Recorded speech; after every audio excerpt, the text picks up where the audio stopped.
El Ministerio Internacional Nueva Vida en Cristo presenta Momentos de Reflexión, un mensaje para su vida diaria, con el pastor Misael Ocampo Rivera. Bienvenidos. Hola amigos, cordialísimo saludo. Bienvenidos a la reflexión en el día de hoy.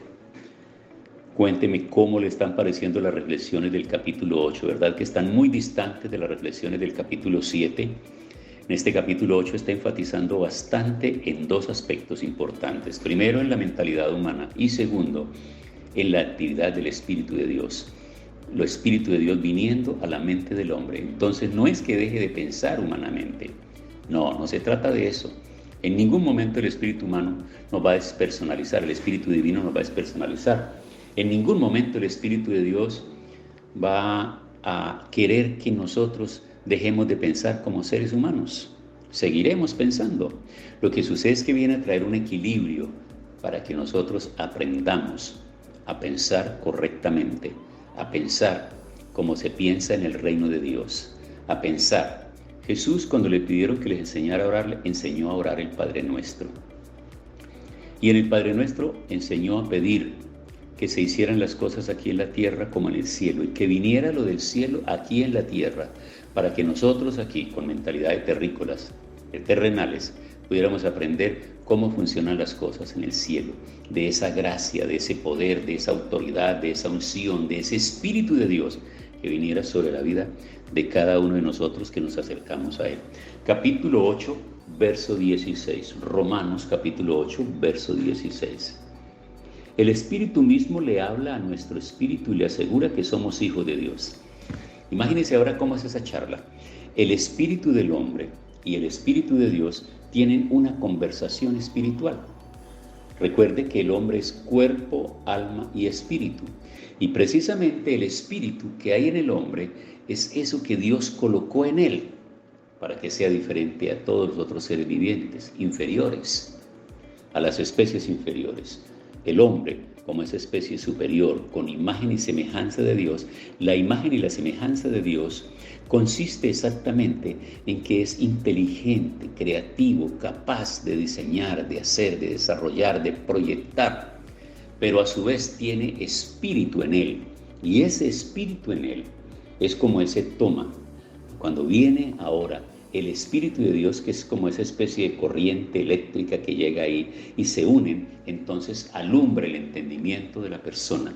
Y la persona recibe esa gracia, ese poder, esa unción, esa gloria de Dios sobre su vida. Por eso es importante que lo podamos analizar de esa manera, que lo podamos entender, que abramos nuestra mente. Es el Espíritu mismo le habla a nuestro espíritu y le asegura que somos hijos de Dios. Interesante. Tiene en su mente la seguridad de que usted es hijo de Dios. Su espíritu ha recibido la voz del Espíritu y la dirección del Espíritu de Dios para confirmar que usted es hijo de Dios. Claro que sí, porque Él vino para persuadirlo de pecado, de justicia y de juicio. Decía en otra reflexión que hay ciertas medidas que hay del Espíritu en la vida de la persona. Primero es el sello, luego viene un bautismo, luego viene una llenura, viene una plenitud, que significa que entre más nos abramos, más estemos dispuestos a esa comunión y a esa relación con el Espíritu Santo, pues va a haber una mayor comunión en nosotros, vamos a ser más sensibles, vamos a percibir más, y a través de los dones que el Espíritu Santo coloca en nosotros, esos dones van a ser ejercitados y nos vamos a dar cuenta que dejamos de ser simples mortales, sin poder alguno, y que tenemos ahora algo sobrenatural que viene sobre nuestras vidas para desarrollarse, y son esos dones espirituales que el Señor coloca en cada uno de nosotros. Por ser hijos de Dios recibiremos las bendiciones que Dios tiene para su pueblo. Dios nos dará todo lo que le ha dado Cristo, pero también tenemos que sufrir con Él para compartir su gloria. Esta parte vamos a mirarla a ver, porque el acercarnos al Señor, amigos, nunca Cristo tuvo las cosas fáciles, jamás se las pusieron fáciles. Siempre que estuvo aquí, primero vivió el rechazo de su propia familia, el rechazo de su propio pueblo y finalmente Los líderes religiosos de su propio pueblo lo entregaron en manos de los gobernantes del imperio para que le quitaran la vida. ¿Y sabe cómo le quitaron la vida? ¿Cuál fue el juicio que le hicieron? El imperio determinó la muerte a través de la crucifixión que única y exclusivamente se le aplicaba a los criminales, a los enemigos del imperio.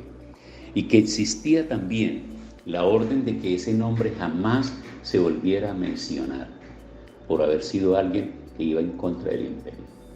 Entonces no la tuvo fácil, porque el ser hijo de Dios recibimos las bendiciones que Dios tiene para su pueblo, pero Dios nos dará también lo que le ha dado a Cristo, pero también tenemos que sufrir con Él para compartir su gloria. Si nosotros queremos vivir piadosamente, vamos a tener mucha persecución. Pensemos en esto. Hay cristianos alrededor del mundo. Faltarían muy pocos lugares del mundo donde no existan cristianos, pero existe todavía una población que no ha sido alcanzada por el mensaje del Evangelio, y son aquellos pueblos nativos, aquellos pueblos ancestrales que existen en todos los lugares del país, los países, lo que se llaman las comunidades indígenas, grupos ancestrales, que por tener un dialecto tan cerrado todavía no ha sido posible que los misioneros lleguen allá a llevar un mensaje en el lenguaje de ellos, en el lenguaje nativo.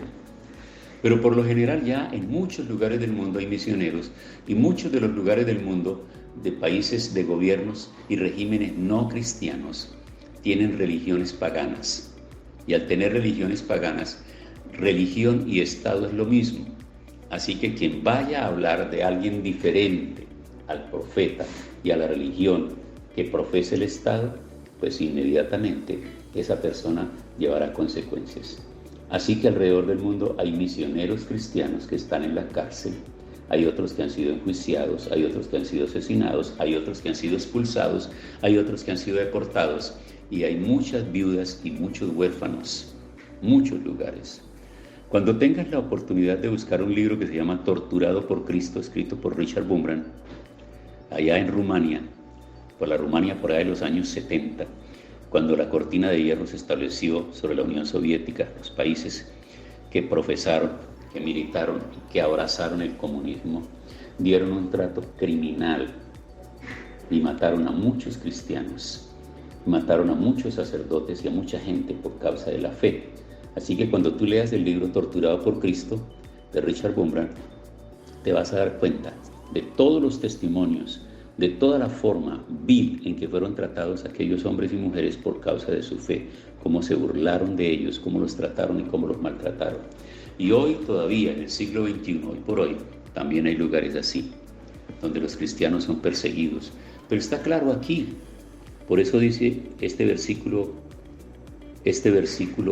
17, por ser hijos de Dios recibiremos las bendiciones de Dios que tiene para su pueblo. Dios nos dará todo lo que ha dado a Cristo, pero también tenemos que sufrir con Él para compartir su gloria. Y quiero que recordemos cómo murieron los discípulos convertidos en apóstoles. Todos ellos fueron asesinados, con la excepción de Juan, el apóstol Juan que escribe el Apocalipsis, que él ya muere ya de edad, ya por la edad, viejito, pero todos los demás, la vida les fue arrebatada, les fue quitada.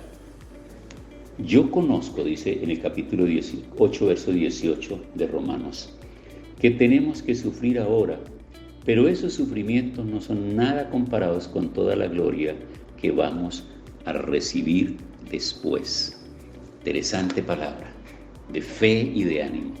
Así que amigos, ánimo. Tenemos luchas, tenemos dificultades, tenemos persecuciones, lo que sea.